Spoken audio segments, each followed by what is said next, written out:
Good morning, everybody. This is Gary Patterson, and I'm back with you this morning to give you an update on our regular March board meeting, which was held last night on March 27th.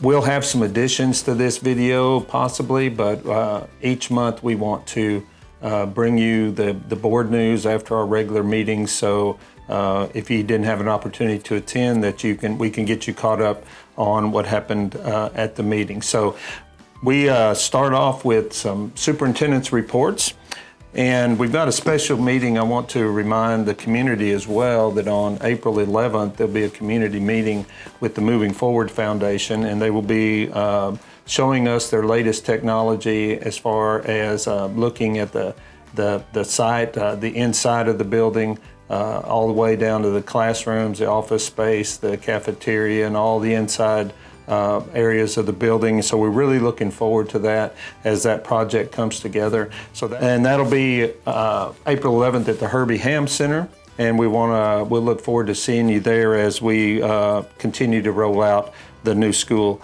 On March 30th, which is just the next couple of days from now, we will be taking a fun trip. We're taking the student government from the high school and the junior high to Austin for some tours. We're going to go to the Capitol, the legislative, in the middle of the legislative session. We're going to meet our representative, Mr. King, and his office staff, and they're going to give our students a tour of the building. And we're going to go up to the gallery up above the floor and watch them in progress for a little while, and then Representative King will recognize us from the floor, and our students will stand and be recognized. They're excited to have us there. We're excited to go, and we appreciate the invitation. We're going to go represent Uvalde in the most positive way and let our student government get a little glimpse of what how our government looks in action. And as we met with the students, we told them that maybe some of them someday would have the opportunity to be a representative and do what they can to make Texas and our nation a better place. So this will give them a little glimpse. Really excited about that. I think the students are excited. We want to thank Senator Gutierrez. We'll be meeting him as well, and we'll have photo opportunities for the senator. The senator's office is providing lunch to our students, and the Just Keep Living Foundation, the Matthew and Camilla McConaughey, they're picking up the expenses for the charter buses and meals as well. So we really want to thank them for pitching in and helping what we hope is going to be a rewarding experience for our students. After lunch, we'll be traveling over to the Supreme Court building. Justice Rebecca Huddle has invited our student government to come to the Supreme Court and take a tour and meet the Justice Huddle, and she will tell our students a little bit about how the Supreme Court operates in the state of Texas and the important role that they have. And then we'll load up and come back home. But it's a big day for our students. We're looking forward to it. And for the next couple days, I'll also be up in Austin working meeting with representatives and senators as we support some bills that are on the floor regarding teacher salaries and increased student funding. We have some very encouraging bills working their way through. Of course, we never know until the end of the session. We also have some bills there with Uvalde to help us out in some projects that we need here in the schools, in the district. So we'll be working with them, and hopefully some of that will do some good. We're hoping when all the representatives and senators see our students up there, that will be a big positive push in that direction. So we're looking forward to that. Also gave the board a legislative update. I mentioned that just a moment ago on the important issues that we'll be supporting. Also a safety and security update briefly. The gates, all of our big gates are in now with the locks. So we're glad to be able to say that finally that project is complete. There may be a little maintenance issues left, but as far as our fencing and gates, we do have those up now, and I know there's been some questions about when that would be finished. So we're glad to say at least that part of our security project is finished, and we'll continue to work on the other parts of our safety and security, such as the swipe card access and identification and those things that are still out there. This has taken a long time. We know that, and there's been delays, but we continue. We want our community to know we're continuing to work on those projects that are scheduled, and we're slowly making progress to get around to all our schools and get them up to speed. But for fencing and gates, we're glad to say that we're there. We'll also have a couple of outstanding fencing projects that are in addition to what was originally scheduled. We're going to be putting up some additional fencing at Batesville and also at Dalton on the east side where the pickup and drop-off area is. Pretty open out there. There were some concerns, so we're going to add, you may be seeing some additional fencing going up in those areas. The annual report is a comprehensive report taken in many areas that we're required to present to the board annually, of course. And it's also a public hearing where people, citizens can come make comments and ask questions about anything in the report. So this is going to be on our website. So I'm just going to hit some highlights of, if you're interested in looking at this information, please go to our website and find it there. The annual report, the required elements of the annual report are the Texas Academic Performance Report, which was accumulation of our STAR testing program, the students that take all the required state exams and other indicators, your campus performance objectives that are included in your campus plans that are required plans on each campus, the district's accreditation status, campus ratings, special education compliance status, violent and criminal incident reports, performance of graduates as we track them into Texas colleges and universities, and our PEIMS financial standard reports. Now, PEIMS is the system that accumulates all the information of each district in the state of Texas, which includes personnel information, finance, student accountability issues, and all these things that we're talking about. So that under the performance report, which is Texas Academic Performance Report, we refer to as TAPER, you'll see that we have some test scores in there regarding economically disadvantaged, at-risk, bilingual, gifted and talented, and special education. You can look and see how we're doing in those areas. The entire testing system report is in there. You can see how we're doing in all areas as we work our way through that complex testing system. Campus and district performance objectives, we have to have campus plans, and you can see campus plans. You can see your district accreditation status. You can see how campuses are rated. You can look at our special education compliance areas and violent criminal incidents and safety. We had a discussion last night, and we've talked about this before in meetings such as this on prior videos, about the increase in incidents, discipline incidents with vaping, especially where THC is concerned. This is an area that concerns us. It concerns districts all across our state and our region. And it's really a problem issue. This is a felony issue, and with the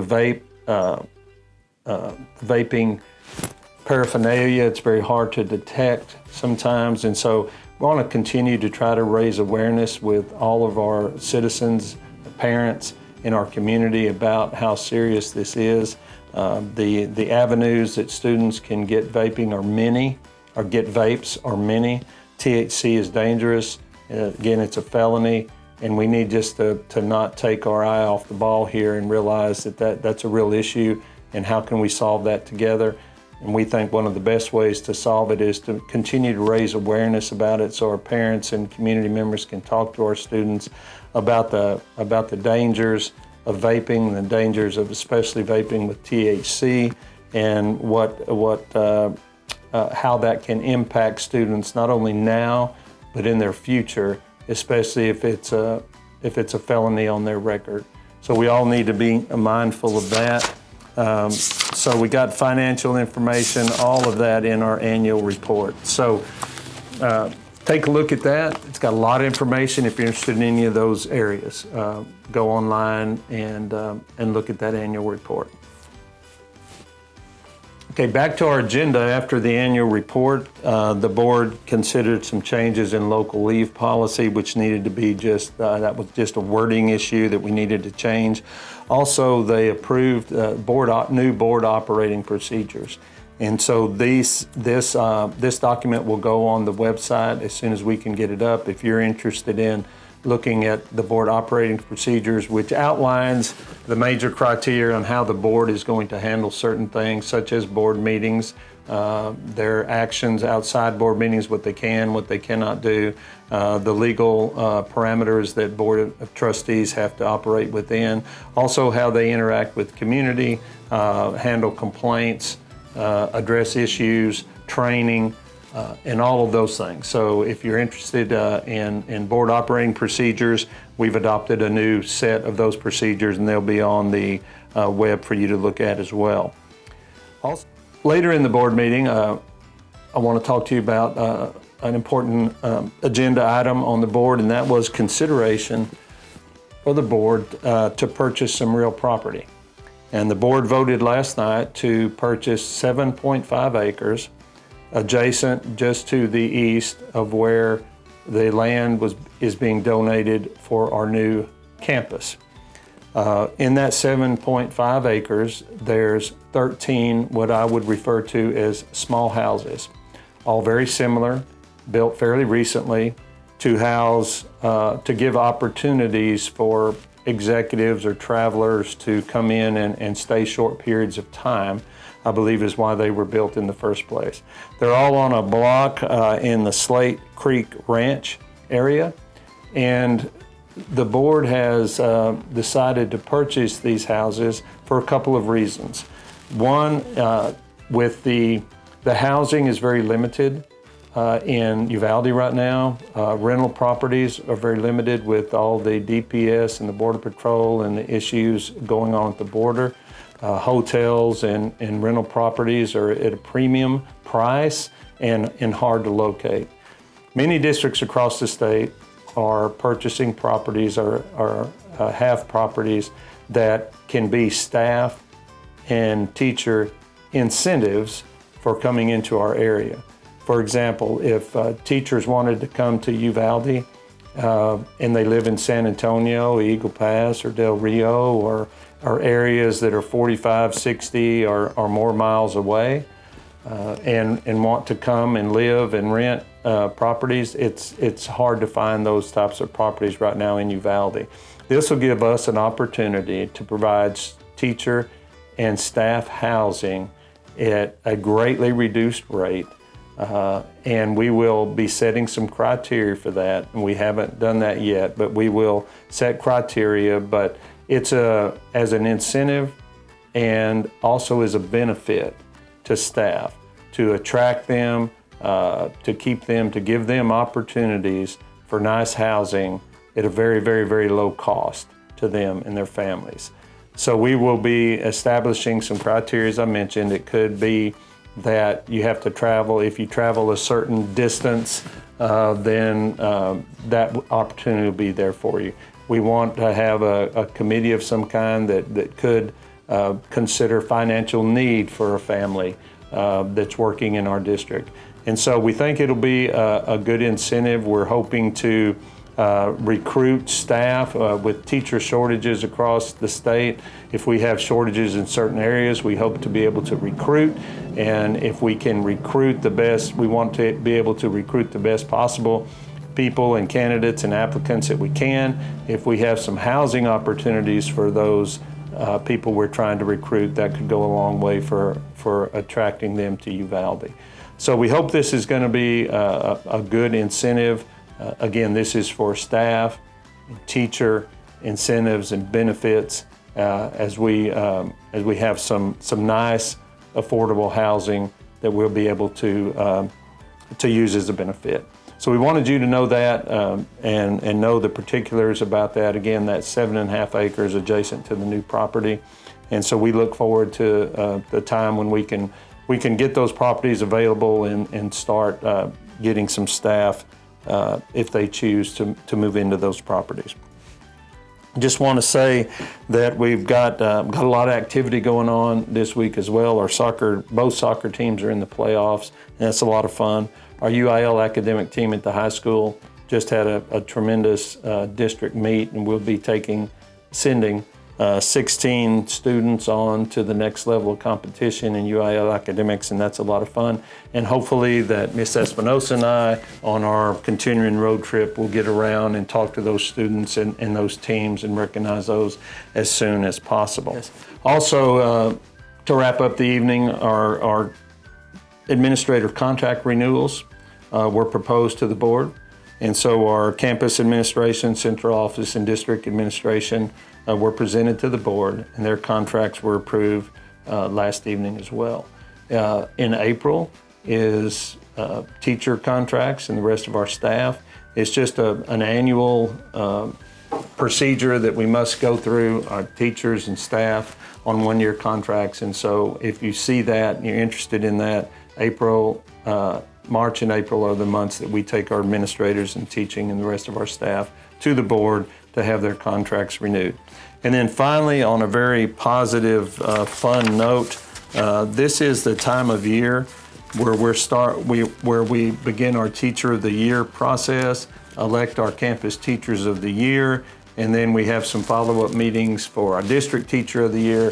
So whenever the district takes time to recognize the hard work that our teachers and staff do, it's has a positive impact on us. Very good thing for our district to be involved with is do anything we can to support the recognition of our teachers. And so here in Uvalde, I've seen that it's a big deal. And one thing that makes it so important to our teachers and means so much is that our Teacher of the Year are elected by their peers. They're not appointed or selected by administration. They're selected, they're nominated and voted on campus by their peers. So it's a very special award. We'll take time in May to recognize these teachers and their families for the hard work and that they give and their commitment to Uvalde CISD. And so I just want to take a moment and recognize these teachers. At Batesville Elementary School, Nicole Diaz, fourth grade teacher, and she has 9 years in our district. At Crossroads Academy, Melinda Besa, she's a science teacher there, been in our district 7 years. At Dalton Elementary School, April Elrod is Teacher of the Year. She's a first grade teacher, has 13 years of experience. Now you notice that a lot of these teachers have several years of experience in our district. And that's good. They're committed. They keep coming back. At Flores Elementary, Robert Valadez, he's a STEM teacher, 4 years in our district. At Morales Junior High School, Jesse Lara, algebra teacher, 10 years. At Uvalde Elementary School, Alina Ibarra, third grade teacher with 5 years in our district. At UDLA Elementary, Norma Castillo, sixth grade teacher, 6 years of experience in our district. At Uvalde High School, Geraldo Saldana, biology, dual language biology, 4 years in our district. And last but certainly not least, our bus driver of the year, Maria Silva.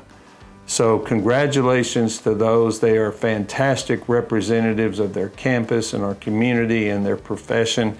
We are happy to recognize them. Congratulations to everybody who was nominated, and we'll continue to recognize these teachers a little later in the year at our awards ceremony. So that's an update on our board meeting from last night. We'll be back in a few days with a weekly update of what's going on and highlight some programs around the district and give you some, continue to provide some newsworthy programs and things going on in our district. Just want to say to the parents and the community out there, thank you for what you do to support our teaching staff and our campuses. Your encouragement to them means a lot.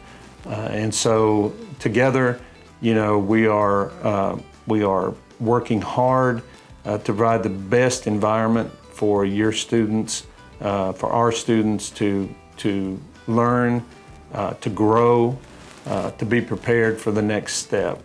And it's not easy in this society and the world we live in. There's a lot of issues, and we're hoping that our students can grow into fine citizens that can contribute and make it all a little better place than it is right now. A lot going on in our country. And here in Uvalde, we've got the nose to the grindstone, so to speak. We're working very hard to make sure that our students are supported and have an opportunity to learn and get what they need to take the next step. So again, thank you for everything you're doing to support your students, our families, and our campuses. And we'll be back in a few days with some more news. Thank you.